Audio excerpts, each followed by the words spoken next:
So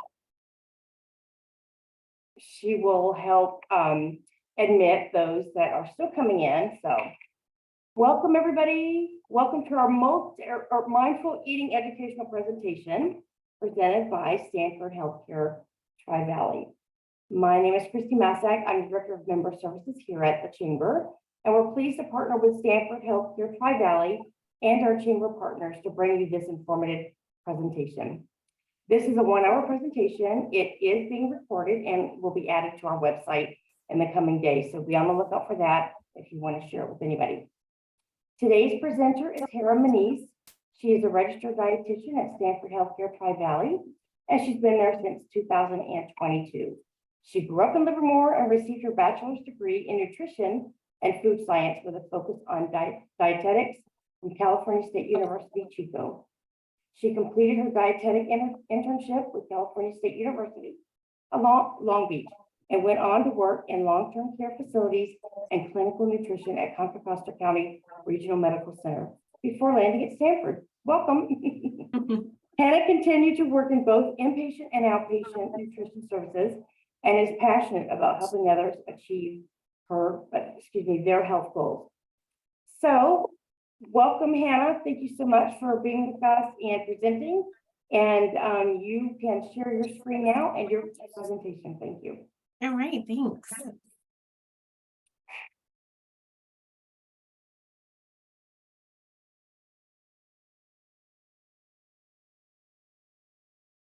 All right, can everyone see that okay? Yes. Okay. Yes. All right. Thank you so much for that introduction, and thank you for having me. Thank you for everyone for being here as well. Mindful eating is something that I am passionate about, and I think it's a practice that everyone can benefit from and incorporate into their lifestyle in their own unique ways. So I hope after this presentation that you all feel that same way as well. If you have questions throughout the presentation, feel free to jot them down in the chat box if you don't want to share at the end, but I will take questions at the end too if you want to hang on to those for that time as well. All right. So the objective of today's presentation, we will be defining mindfulness and what mindful eating is. We'll better understand and describe the benefits of mindful eating, and we'll learn how to apply mindful eating practices. But first, let's define what mindful eating is not. The opposite of mindful eating is sometimes referred to as mindless or distracted eating. That could look like eating while we're driving, eating while working, eating while watching TV or looking at another screen, such as your phone or a tablet, or even reading news outlets or other sources on your phone.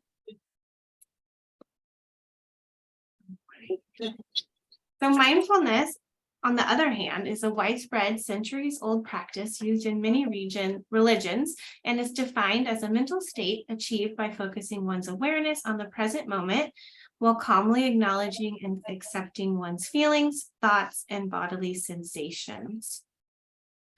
We can use mindfulness practices in all aspects of our lives, including when eating.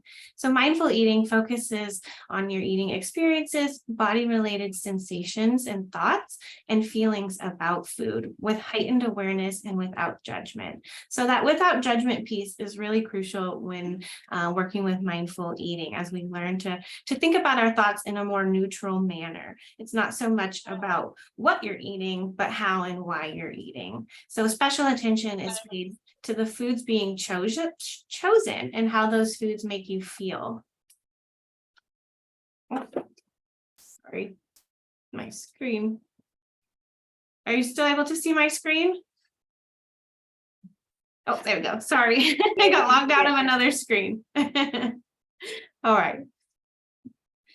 So special attention is paid to the foods being chosen, internal and external physical cues, and your response to those cues.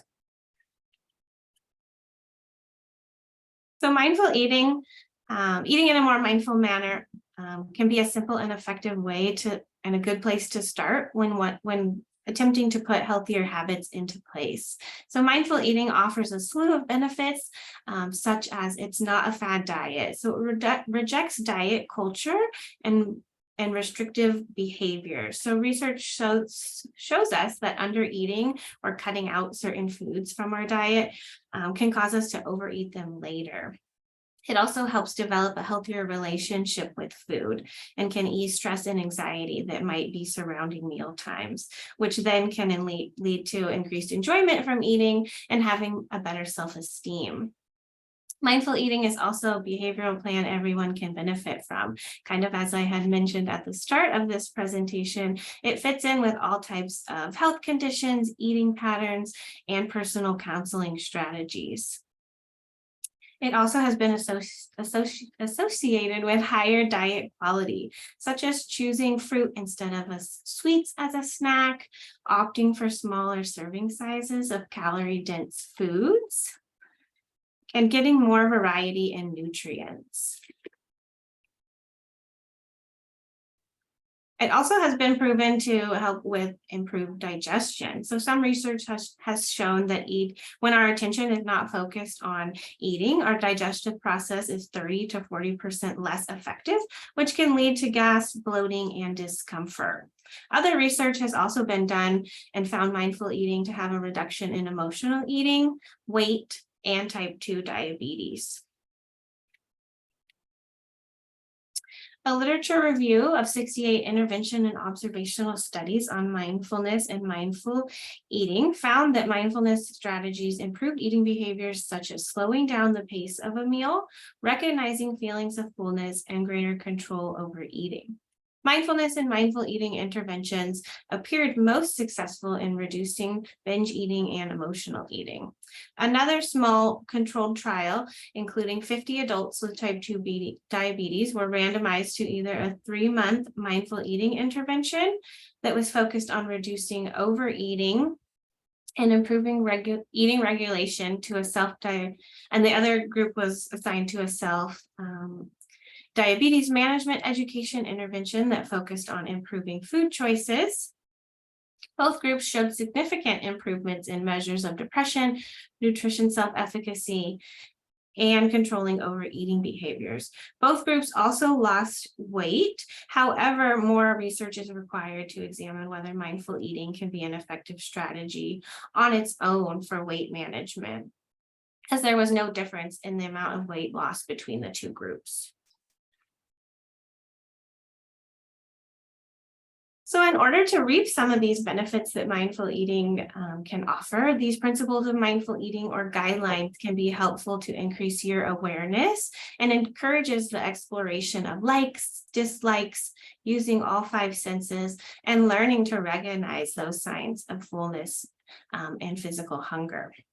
So to do so involves starting off by honoring the food in front of you. So acknowledging what it took to grow that food and what went into preparing the meal that's in front of you. Engaging all your senses for the meal. So noticing the colors, the smell, the taste, the texture of the food. And serving yourself in modest portions and savoring each bite and chewing thoroughly to help with meal pacing and prevent overeating, which in turn can then help you become more aware of physical hunger, fullness, and satisfaction. The hunger fullness scale can better help us build that awareness and get more in tune with our hunger fullness cues throughout the day with a rating of 1 to 10. So the numbers from 1 to 4 on the hunger scale here is the hunger portion, and 6 to 10 is the fullness portion. And 5 is somewhere in the middle where you're neither hungry nor full, you're more neutral. So knowing more about physical hunger is crucial and can help you navigate using this scale at your meal times. So physical hunger can present itself like your stomach growling, having slight pains, hunger pains. Maybe you have low energy, irritable mood, and hunger is a feeling that grows slowly over time.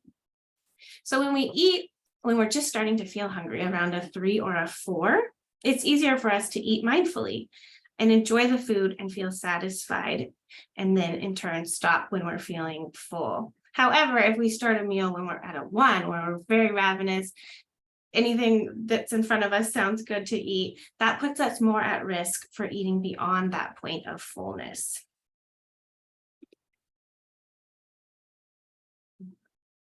And checking in with yourself throughout your meal and working through the fullness portion of the scale can be helpful, as it takes our bodies around 20 minutes to make a mind-gut connection that we are feeling full.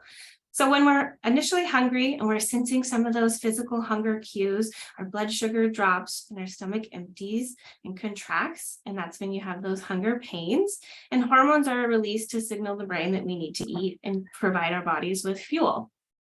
Once we get that fuel and we're feeling some fullness, your blood sugar then begins to rise. The liver, stomach, and pancreas send signals to the brain that you are full. However, this process can take around 20 minutes. So if you're a person who eats very quickly, you might not realize that you are feeling full until you are at more of that 10 on the hunger scale, where you're feeling some discomfort and too much fullness. So often this process, again, gets manipulated kind of by food rules or formed food relationships that we've created throughout our life. So that's why mindful eating can be so difficult. We're not only prompted by our physical hunger cues, but we're also prompted to eat by external or environmental cues, as well as emotional. So some external and environmental cues could be the sight or presence of food being offered, maybe advertisements or commercials that we see often, radio ads, holidays where we have lots of foods at our disposal, parties, vacations, even break rooms, seeing others eating what they may be eating, foods that are offered in break rooms, and then learn behaviors to rush and multitask. So often, fueling our bodies and providing ourselves with nutrients is something that's put on the back burner, and other activities and tasks take priority over that. Food is also something that can give us comfort, physical calm, relief, and reward. But food is not the only way to satisfy those needs, and mindfulness can help break some of those learned behaviors and patterns.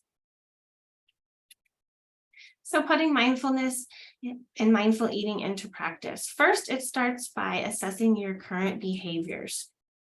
Start by asking yourself, do I tend to plan meals regularly? Do I set aside time for meals? Do I often snack or graze? Do I eat quickly? And do I recognize when I am maybe falling into a mindless eating pattern? When you first are practicing mindful eating at your meals, it's helpful to start by taking a few mindful breaths before your meal and then remembering to pause. So pause is an acronym that we can use to help us remember to be present, aware, understand, savor, and enjoy. So to be fully present, we want to take a moment to take your meal in. That might be sitting down and removing all distractions at that meal time. You want to assess your hunger. So have increased awareness. Are you really hungry? Are you maybe just thirsty or bored or stressed? And checking in with your emotions that you might be feeling at that time. If you are eating for a reason other than physical hunger, understanding how those emotions are impacting your choices and proceeding with compassion and mindfulness. Savoring. So enjoy your food. Take a moment to savor the satisfaction of each bite. Chewing your food 1 to 15 times and checking in with yourself. Does each bite taste as good as those first few did?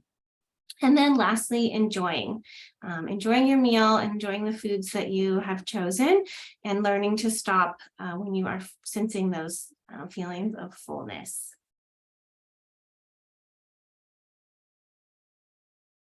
So all this might feel overwhelming and a little bit time consuming as well, especially when we have busy days and busy lives.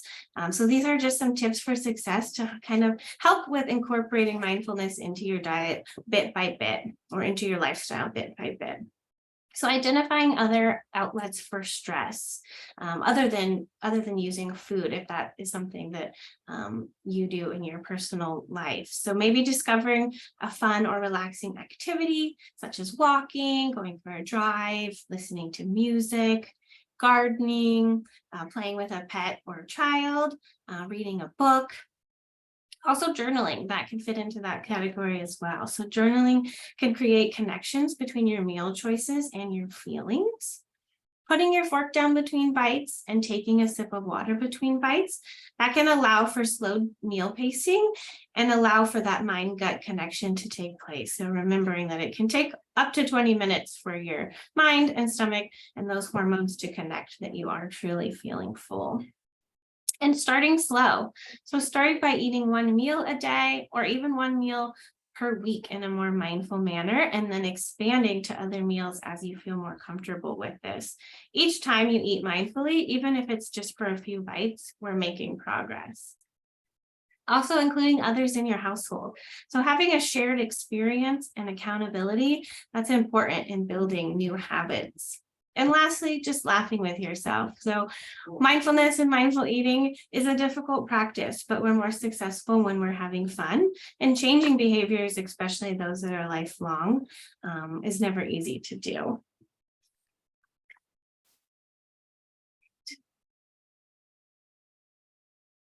And if you're interested in learning a little bit more about mindfulness and mindful eating, today's presentation has just kind of scraped the surface of what's out there in terms of mindful eating. So these are just some website resources and books. I've read the Intuitive Eating book there myself and really enjoyed it. So if you're interested in some more information, these resources, there's resources out there that you can explore and learn a little bit more about how it might be best incorporated into your life, in figuring out a way that would be manageable for you in your own unique way. I also have a list of references here if you're curious about any of those studies or other information on mindful eating. And now I'm open to any questions that you might have. I'd be happy to answer anything, even if it doesn't pertain to mindful eating.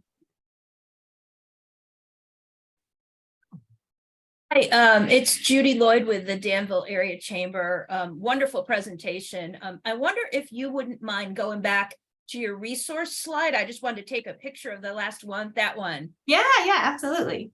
And then I do have a question. So, there's kind of an ongoing struggle, and I'm going to say for chamber presidents and chamber ambassadors and board members, when we have so many evening events, right? We have lots of evening events, and sometimes the food is flavorful and wonderful. Sometimes the wine is as well. And so my question has to do with balance. I get that question all the time about how do you balance what you're eating and drinking and knowing, like sugar content and carb content. Are any of these references particularly helpful in that regard? No, I don't believe that any of these are. Mindful eating in itself is kind of, promoting learning to have that balance. But we also refer to My Plate a lot of times for making balanced meals. I don't know if that's something anyone has heard of, but that's just the concept of kind of the new and improved food pyramid, where you want to make half your plate fruits and vegetables. So that's another way to kind of just naturally create balance in your meals, where you're just a little bit heavier on the fruits and vegetables, but you're still allowing yourself to enjoy those sweet treats or a glass of wine, or a starchier food that you might encounter at a work event or a party. Great, thank you.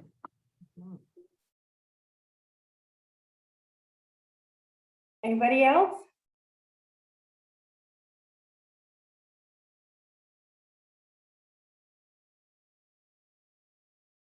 Okay.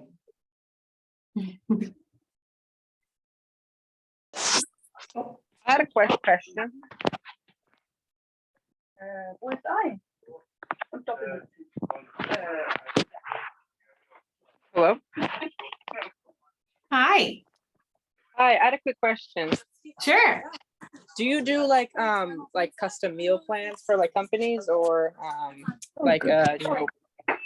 specific meals for someone has like, say if they were having like a get together and say, hey, like, there's gonna be 20 people and these specific people have these dietary restrictions. Are you able to make like a custom kind of sheet for like a chef or something? I don't believe that we offer any services like that, but I'd be happy to, check in with my supervisor and see if that's something that we could be able to offer or provide some support in some way for that. Okay, yeah, that'd be great. Thank you so much. Yeah. And Hannah, if anybody has more questions, can they email you with? Yeah. Can you please put your email address in the chat? Yes, I And will. while you're doing that, does anybody else have any questions?